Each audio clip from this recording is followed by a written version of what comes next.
Hi welcome back. आज की इस वीडियो में हम देखने वाले हैं सेल रेफरेंस।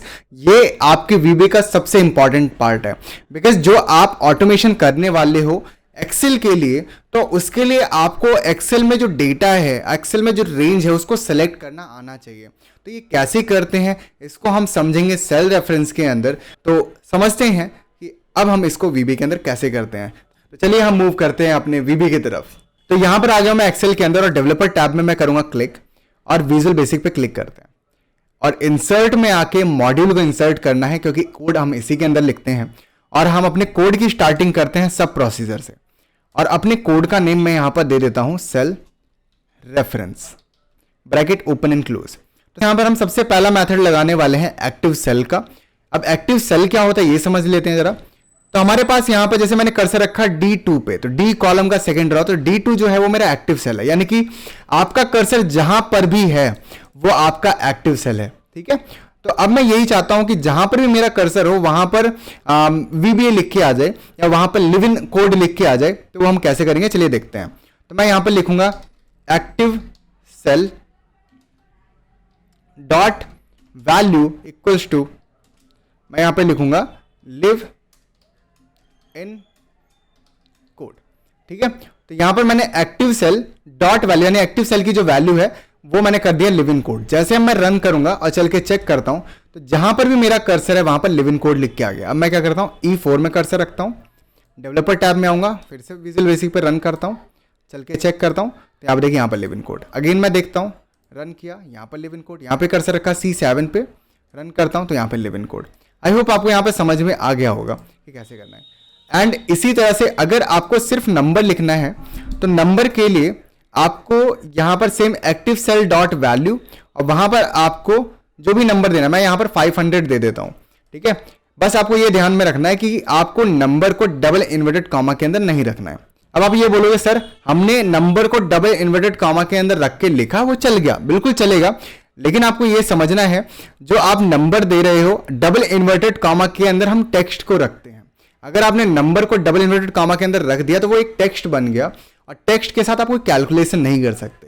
तो आपको जब नंबर को एज अ नंबर ही कंसीडर करना है, उसे टेक्स्ट नहीं बनाना, तो आप बिना इन्वर्टेड कॉमा के ही नंबर को टाइप करेंगे। ठीक है, अब जैसे मैं एक वाले फर्स्ट वाली लाइन को मैं कमेंट कर देता हूं। ठीक है, अब जैसे मैं रन करता हूं जहां पर मेरा कर्सर होगा वहां पर 500 लिख के आ गया होगा। देखिए अब मैं B2 में रखता हूं, अगेन रन करता हूं तो यहां पर 500, अगेन मैं रन करता हूं, चेक करता हूं तो यहाँ पर भी 500 आ गया। आई होप आपको यहाँ पर क्लियर हो गया होगा। अब हम देखते हैं कि भाई दूसरा तरीका, तो ये तो हुआ, ये तो वो हुआ कि जहां पर हमारा कर्सर है वहां पर हम अपने कोड को कैसे लिखें, हम अपने वैल्यू को कैसे लिखेंगे। ठीक है, लेकिन अगर हमें किसी सेल को रेफर करना हो कि भाई मुझे A1 में ही लिखना है, मुझे B1 में ही लिखना है, मुझे C5 में ही लिखना है, तो हम कैसे करेंगे वो भी हम देखते हैं।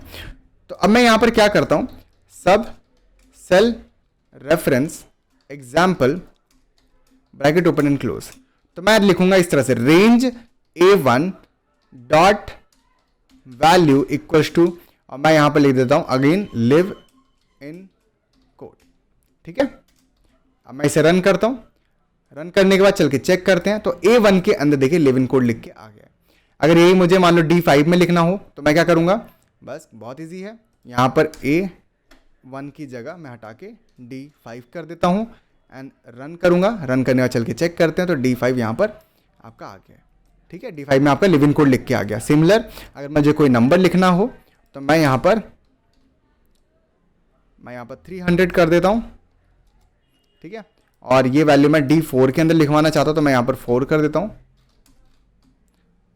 रन करूंगा और रन करने के बाद चल के चेक करते हैं तो देखो D4 के अंदर यहां पर 300 आ गया।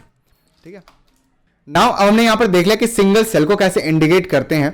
अब मुझे A1 से लेकर अगर A10 तक अगर लिखवाना हो तो उस केस में अब क्या करेंगे, चलिए ये भी देख लेते हैं।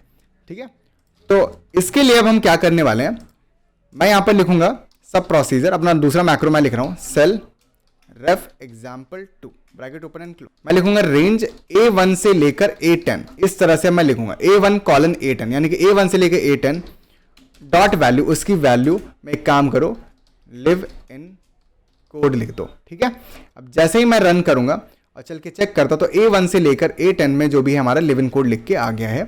और सिमिलर अगर मुझे नंबर लिखना हो तो मैं नंबर भी लिख सकता हूं। एंड अगर मैं इसे Z100 कर दूं, ठीक है, Z100, अब देखना मैं जैसे ही रन करूंगा तो और चल के चेक करता हूँ, ये देखिए है ना, A1 से लेकर आपका Z100 तक, ये देखिए आपका नीचे आता हूँ Z100 तक वैल्यू लिख के। तो आपको आई होप यहाँ पर क्लियर हो गया होगा कि हम कैसे करते हैं। तो यहाँ पर हमने एक्टिव सेल के साथ देखा, सिंगल सेल में कैसे लिखते हैं वो देखा, मल्टीपल रेंज में या मल्टीपल सेल्स में कैसे लिखते हैं वो देखा।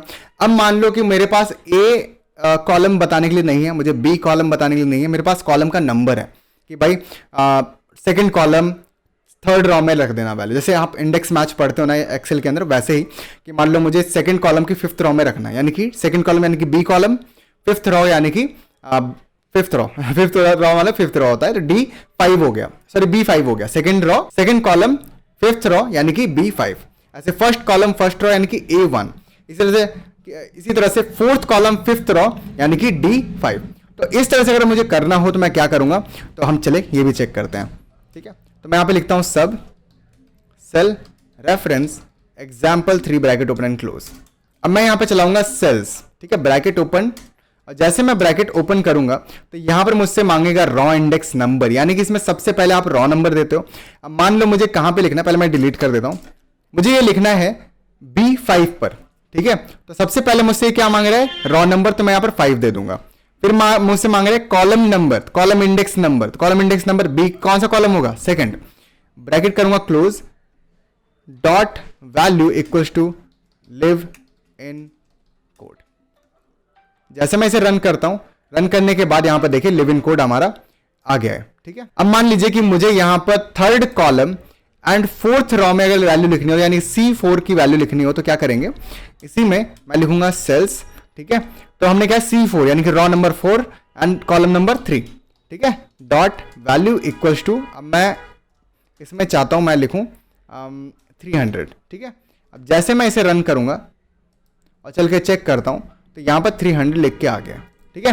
तो आई होप आपको यहां पर एक्टिव सेल्स, आपको यहां पर इंडिविजुअल एक एक सेल को लिखना हो, एक सेल में लिखना हो तो कैसे लिखेंगे, या किसी रेंज में लिखना हो या कैसे लिखेंगे, या आपको कोई कॉलम नंबर या रॉ नंबर के साथ वैल्यू को लिखना हो तो हम कैसे करेंगे, तो ये हमने देख लिया है। सबसे ज्यादा जो वीवीओ में यूज होते हैं वो ये दो मेथड यूज होते हैं लास्ट के, जो मैंने आपको यहाँ बताया, एक रेंज को और एक सेल्स को। ऐसा क्यों है, ये हम आने वाली वीडियो में, जो हम अभी हम बेसिक VBA पढ़ रहे हैं, आगे चल के जैसे हम एडवांस VBA पढ़ रहे होंगे तो हमें समझ में आएगा कि सबसे ज्यादा यही दो आपके कोड यूज हो रहे होते हैं, ठीक है। तो आई होप आपको यहां पर ये चारों चीजें समझ में आई होंगी। So thank you so much watching this video. मिलते हैं हम नेक्स्ट वीडियो में, तब तक के लिए take care, bye bye, keep learning and keep growing.